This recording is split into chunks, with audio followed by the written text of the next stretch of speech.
Hello, I'm Joel Carlson, and welcome to Golf Chicago in the recently refurbished Arrowhead Golf Club in Wheaton. Our first story is about a local boy done good. Here's our local boy, Dave Lockhart, with Glenview native and acclaimed golf course architect, Rick Jacobson. Opening shot is presented by the Grand Geneva Resort and Spa. Rick Jacobson's resume is an impressive one. He's turned his visions into reality with courses around the globe. He was able to hone his artistic skills under the direction of the great Jack Nicklaus. He's also rejuvenated and renovated many Chicagoland tracks, such as here at Indian Lakes in Bloomingdale. This will complete the 27 holes at Blackhawk Trace. It's really a transformation from a 1960s era golf course to a modern day golf course with a somewhat classical touch to it. So we're really bringing it up to date for modern technology and making it an exciting golf experience. Speaking of exciting, this hole right behind us, an island green reminiscent of the TPC at Sawgrass. Talk about this hole. Well, we wanted to do something a little bit extraordinary and think outside the box and give resort guests an exciting golf hole. And I guess you could call this our wide world of sports golf hole, where you can experience the thrill of victory or the agony of defeat. So should be a fun golf hole and an exciting addition to the golf experience. Now, when did you know personally that you were going to be a golf course architect, that you knew you had what it takes?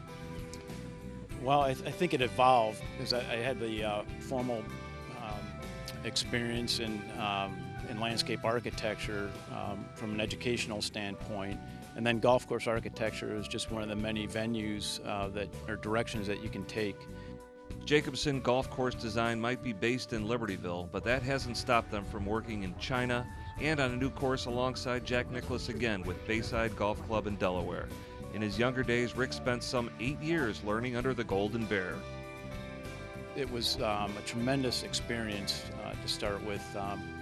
When you walk a golf course with him during construction and he's explaining his thought process and how the golf course sets up, for one of the greatest golfers in the history of the game, and arguably the greatest golfer in the history of the game, and the types of shots that he looks at and the different details in design that you can incorporate to set the course up to accommodate that type of player. So he really gave me some of the finite details to implement in design, and then we try to balance it off to accommodate the golf course for your higher handicap golfer. In today's course designs, a large amount of work goes into proper drainage and keeping bunkers from flooding. Explain to us what these little rock formations are doing here. Well, this is part of the subsurface drainage system that all the bunkers have in them. Most golfers only notice the finished product when they're playing a round of golf to certainly improve the functionality of the bunker, and then we can finish up the grassing and really get into more of the artistic flair. And from an architectural standpoint, when we finish the bunker off in the fine detail shaping. Well, what's the best thing you would say about being a golf course architect? Well, I would say it's some of the people that you meet in the industry. The other thing is when you finish a golf project and you see people out enjoying something that you envisioned, and that vision is implemented and becomes a reality, and people are enjoying it, it's healthy for them, there's the camaraderie that golf provides. That's a very satisfying feeling from an architect's standpoint. All right, we're putting for birdie.